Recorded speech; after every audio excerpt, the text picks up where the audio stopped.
সে কেমন কৃপণ ব্যাটা দেখুন। আহা, ওই রামচন্দ্র স্ত্রী বড় ভক্তিমতী ছিল মা।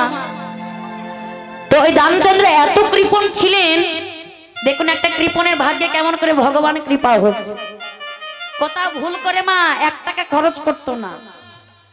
তো একদিন ওই রামচন্দ্রের স্ত্রী বলছে, স্বামী সবাই তো গঙ্গা সাগরে গঙ্গাতে স্নান করতে যাচ্ছে পাপ ধৌত করার জন্য, তো তুমিও যাও গঙ্গাতে সঙ্গে স্নান করে তুমি তোমার পাপ ধৌত করে আসো। বলছে গঙ্গা যেতে হলে এখন এত টাকা পয়সা খরচ করে যেতে হবে, অনেক টাকা পুড়িয়ে যাবে, তারপরে গঙ্গা স্নান করে ব্রাহ্মণকে টাকা দিতে হবে, এত টাকা আমি কোথায় পাবো? অল্প সহজে এত টাকা খরচ করে বাবা কৃপণ নেই।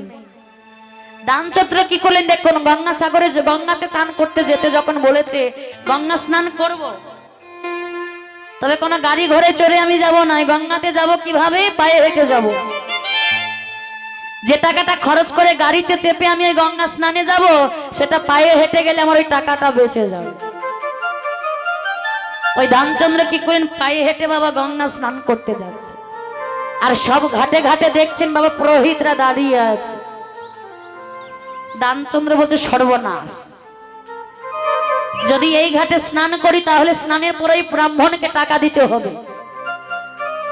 চারিদিকটা ভালো করে দেখলেন, কোন ঘাটে বাবা ওই ব্রাহ্মণ নেই। ওই রামচন্দ্র ভালো করে চারিদিকটা ঘুরে ফিরে দেখছেন, ওই শ্মশান ঘাটে কোনো ব্রাহ্মণ নেই।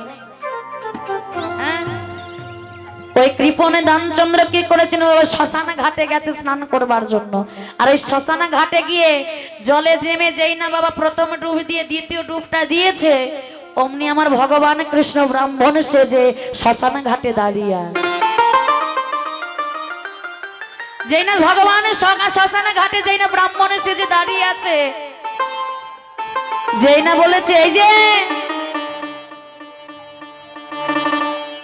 স্নানে বলে কি হয়েছে, বলছে আমি এসেছি যদি কেউ আমায় দান করে। বলছে দান করে মানে?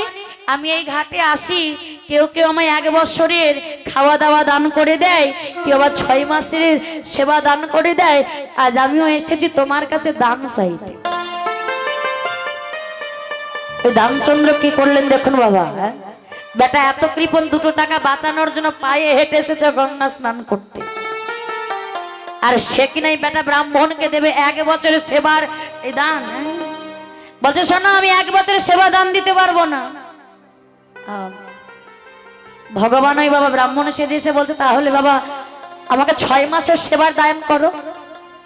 বলছে 6 মাসেরও দান করতে পারবো না। আচ্ছা বেশ, তাহলে 3 মাসের খাবার দাবার আমাকে দান করো। বলছে শোনো, আমি তোমাকে দান করতে পারি মাত্র 1 টাকা, 1 টাকা দান করতে পারি, তাও আবার বাকিতে। তুমি যদি আমার ওই বাড়ি হেঁটে গিয়ে যদি আনতে পারো, তাহলে তুমি ওই বাড়িতে গিয়ে তোমার টাকাটা, বাকি টাকা 1 টাকাটা নিয়ে এসো। মনে মনে রামচন্দ্র কৃপণ বেটা ভাবছে, বেটা 3 এই 6 কিলোমিটার পায়ে হেঁটে তো যাবে না আমার কাছে 1 টাকার জন্য, তাহলে আমার 1 টাকাটা বেঁচে যাবে। ওই রামচন্দ্র কোনোদিন কোথাও বাবা দান করে। তো দেখুন ভগবান ভক্তকে কেমন পরীক্ষা করে। ওই রামচন্দ্র যেই না মনে মনে ভেবেছে বেটা আর ওই 6 কিলোমিটার হেঁটে আসা যাওয়া করার জন্য 1 টাকার জন্য যাবে না, বাড়ি এসেছে। আর পরের দিন সকালবেলায় ভগবান ব্রাহ্মণ সেজে বাবা ওই রামচন্দ্রের দ্বারে গিয়ে দাঁড়িয়েছে। এই যে শুনছো ও রামচন্দ্র, রামচন্দ্র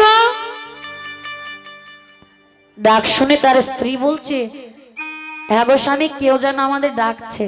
বলছে দেখো গিয়ে দেখো কে এসেছে। রামচন্দ্রের স্ত্রী যাই না বাইরে এসে দেখছেন, আচ্ছা বলুন কি হয়েছে। বলছে আমি ব্রাহ্মণ, গতকাল তোমার স্বামী গঙ্গা স্নান করে আমার দক্ষিণা স্বরূপ 1 টাকা বাকি রেখে এসেছে, ওই 1 টাকাটা আমি নিতে এসেছি। আপনি এখানে দাঁড়ান, আমি আমার স্বামীকে গিয়ে বলছি।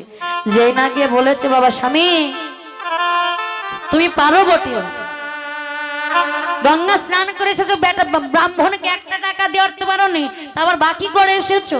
সেই ব্রাহ্মণই এসেছে তোমার কাছে ওই 1 টাকা পাওয়ার জন্য। রামচন্দ্র বলছে, বেটা এই 1 টাকার জন্য পায়ে হেঁটে তার 3 কিলোমিটার চলে আসলো। এই শোনো শোনো, যাও গিয়ে বলো সে বড় অসুস্থ হয়ে পড়েছে, পরে আসতে বলো, যাও যাও। কত বড় কৃপণ দেখুন।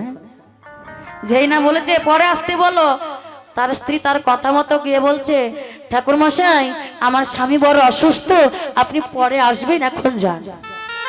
পরে সে নিয়ে যান। বলছে সর্বনাশ। ওই ব্রাহ্মণ বলে উঠলেন, হ্যাঁ গো ওই দানচন্দ্র অসুস্থ হয়ে পড়েছে। আচ্ছা তুমি দানচন্দ্রকে গিয়ে বলো যতক্ষণ সে সুস্থ ভাবে ভালো হয়ে না ওঠা পর্যন্ত আমি তোমার ঘরেই থেকে যাব। তুমি আমায় চাল ডাল দেবে, আর সেই চাল ডাল নিয়ে আমি নিজের জন্য সেবা রন্ধন করে সেবা করব। হ্যাঁ, দানচন্দ্রের স্ত্রী বলছে তো আরো বিপদ। হ্যাঁ, ছুটতে ছুটতে গিয়ে বলছে, স্বামী বলছে এখনো বলছি টাকাটা দিয়ে দাও, 1 টাকার জন্য বড় বিপদ হয়ে যাবে। আর যেই না বলছে সে কি বলেছে, বলছে তুমি বড় অসুস্থ। এই কথা শুনে বলছে যতক্ষণ ওই দানচন্দ্র সুস্থ হবে না ততদিনই তোমার ঘরে থেকে চাল ডাল সেবা করে আমি থাকবো, ততদিন সুস্থ না হয়ে যাবে। দেখো না বাবা, বলছে শোনো ওকে গিয়ে বলো যে আমার স্বামী এই এখনই মারা গেছে, যাও গিয়ে বলো। হরি বল। বলছে স্বামী আর বিপদ বাড়াইও না, টাকার 1 টাকা তো দিয়ে দাও। বলছে বললাম না, যাও তুমি গিয়ে বলো যে তোমার স্বামী মারা গেছে। আর শোনো যখন যাবে একটু কাঁদো কাঁদো কণ্ঠ নিয়ে, কান্না কান্না ভাব নিয়ে যাবে। রামচন্দ্রের স্ত্রী গিয়ে বাবা হরি বল গিয়ে ব্রাহ্মণকে কাদা কাদা কণ্ঠে বলছে, ব্রাহ্মণ মশাই এই এখনই আমার স্বামীটা মারা গেল। হ্যাঁ হরি বল। ওই 1 টাকা আমি কখনোই ব্রাহ্মণকে দেবো না। কি করলেন, মরার মতো ভান করলে বাবা, নিঃশ্বাসটাকে বন্ধ করে থাকলেন। সবাই মিলে ওই বাঁশের খাটিয়াতে বেঁধে শ্মশানে নিয়ে চলে যাচ্ছে। রামচন্দ্রের স্ত্রী সবাইকে বলেন, ওগো আমার স্বামী মারা যায়নি গো, ছেড়ে দাও ছেড়ে দাও, আমার স্বামী মারা যায়নি। যেই না বলছেন বাবা দেখবেন যার বাড়িতে মানুষ মারা যায় আমরা বলি না কেঁদো না, আমরা বলি তো আমাদের আমার স্বামী মারা যায়নি গো, আমার স্বামী মারা যায়নি। তাই রামচন্দ্রের স্ত্রী যত কাঁদছে যে স্বামী আমার মারা যায়নি, সবাই মিলে বোঝাচ্ছে দিদি কি আর করবে, যার সময় হয় সে চলে যায়, তুমি কেঁদো না, নিজেকে একটু সহ্য করার শক্তিটা দান করো। মা বোঝাচ্ছে সবাই মিলে। আর ওই দানচন্দ্র একেবারে নিঃশ্বাসটাকে কন্ট্রোল করে বাবা একেবারে টান টান হয়ে মরার মতো করে শুয়ে আছে। যেই না বাবা চিতা সাজিয়ে চিতার উপরে শুয়ে দিয়েছে, হ্যাঁ তবু বাবা এখন নিঃশ্বাসটাকে বন্ধ করে রয়েছে। ভগবান মনে মনে বলছে, বাপরে বাপ, বাপের কালে আমি এমন কৃপণ দেখি নাই। ওই চিতার কাছে কাছে গিয়ে কেউ কে বলছে এবার ম্যাচটা জ্বালিয়ে দে। যেই না বলেছে ম্যাচটা জ্বালিয়ে দে, ভগবান আমার কানে কানে গিয়ে দানচন্দ্রের কাছে বলছে, দানচন্দ্র আমি ব্রাহ্মণ নয়, দানচন্দ্র আমি ভগবান কৃষ্ণ, তোমাকে পরীক্ষা করবার জন্য আমি ব্রাহ্মণ সেজে এসেছি। যদি কিছু চাইবার হয় তাহলে তুমি আমার কাছে কিছু চেয়ে নাও। দানচন্দ্র বলছে, প্রভু যদি কিছু দিতে হয় ওই 1 টাকাটা তুমি আমার কাছে চাওয়া বন্ধ করে দাও। হ্যাঁ হরি বলো, 1 টাকাটা আমি দিতে পারবো। তাহলে দেখুন বাবা এত কৃপণ ওই দানচন্দ্র কোনোদিন কোথাও দান করেনি, তার নাম দিয়েছে দানচন্দ্র। আর সেই দানচন্দ্র এত বড় কৃপণ, স্বয়ং ভগবান পরীক্ষা করতেছে, ওই দানচন্দ্রের কাছে হেরে গেল। 1 টাকার জন্য বাবা কিছু হলেই বাবা প্রাণটা হারিয়েই ফেলতো, তবু দানচন্দ্র 1 টাকা বাঁচানোর জন্য সে বাবা ওই মরার মতো শুয়েছিল। এটা যদি আমরা ভাবি তাহলে ভুল হবে। ওই দানচন্দ্র ভেবেছিল, জানতো যে ভগবানকে খুব ভালোবাসতো, তার ভেতরে বাবা কৃপণও হতে পারে, ভক্তিটা ছিল বাবা জঠোর, ভগবানের প্রতি ছিল তার বিশ্বাস। তিনি জানতো এই চিতায় উঠে গেলে কি হবে, ঠিক ভগবান তাকে বাঁচাইয়ে নেবে। তাই ভগবানকে ভালোবাসতে হলে বাবা আমাদের বিশ্বাসটার প্রয়োজন। এই যে বিশ্বাস, এই বিশ্বাস জায়গাটা এমনই বাবা, সেটা স্থির হয়ে থাকে না, টলমল টলমল করে। ভগবানের প্রতি আমরা বিশ্বাসটা রাখতে পারি না। সেই বিশ্বাসটা ছিল কার? ওই কৃপণ দানচন্দ্রের। ভগবানের প্রতি বিশ্বাস রাখতে হবে, ভরসা করতে হবে। ভগবান তিনি যে ভক্তের জন্য সবসময় হাত পেতে বাড়িয়ে আছেন বাবা। যে ভক্তরা কখনো দুটি হাত বাড়িয়ে আমাকে একবার ডেকে গৌর তোমার ওলাম বলে ডেকে বলবে, ওগো একবার তোমরা কৃষ্ণ কৃষ্ণ বলে কেঁদে দেখো, তোমাদের সকল দুঃখ কষ্ট পাপ তাপ সকল কিছু দূরীভূত হয়ে যাবে। তাহলে মায়েরা, ভগবান আমার সূর্য পূজায় যাচ্ছেন কেমন ভাবে? ভক্তবৃন্দকে সঙ্গে নিয়ে আমার ভগবান সূর্য পূজায় যাচ্ছেন আর বদনে হরিনাম গাইছেন। ভগবান হরিনাম গাইতে গাইতে, কৃষ্ণ নাম গাইতে গাইতে যাচ্ছেন। কেন? এই কলিযুগের নাম ছাড়া কোনো গতি নাই, গতি নাই, গতি নাই। একমাত্র কলির জীব এই নামের দ্বারাই উদ্ধার হতে পারে। ও মায়েরা, এই যে আমাদের এত সুন্দর হরিবাসটার আয়োজন করেছেন, আমরা সবাই মিলে একসঙ্গে একটু এই 16 নাম 32 অক্ষর গাইতে পারবো না? শুধু আমি, আমার সম্প্রদায় নয়, আপনারা আমরা সবাই মিলে একসঙ্গে এই হরি নাম গাইবো বাবা। যে 16 নাম 32 অক্ষর গাইলে জীবের সকল পাপ দূর হয়ে যায়।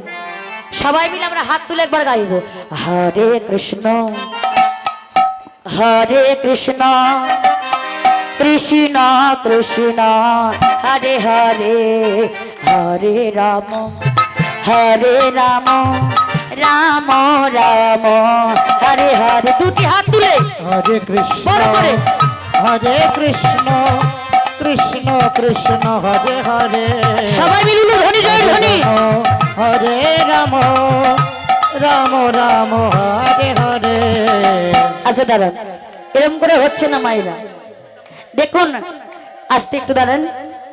যদি কৃষ্ণকে ডাকতে হয় শুদ্ধ মন ভক্তি প্রেম ভক্তি দিয়ে ডাকবো, সবটুকু দিয়ে ভগবানকে ডাকবো। একটু বড় করে আগে হাতটা তুলুন তো সবাই, বল ছোট করে হাত তুলবেন, এমন ভাবে করবেন যেন গৌর হরি সেখান থেকে এই সিগন্যালটা দেখতে পাই বাবা।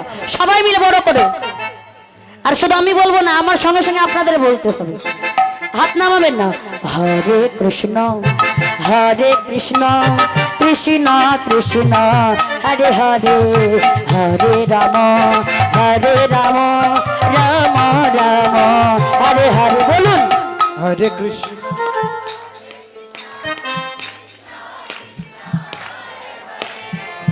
বাবা বাবা।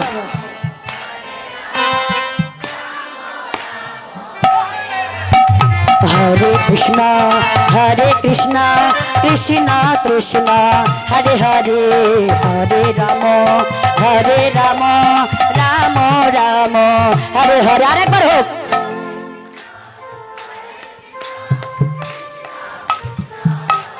বাবা বাবা।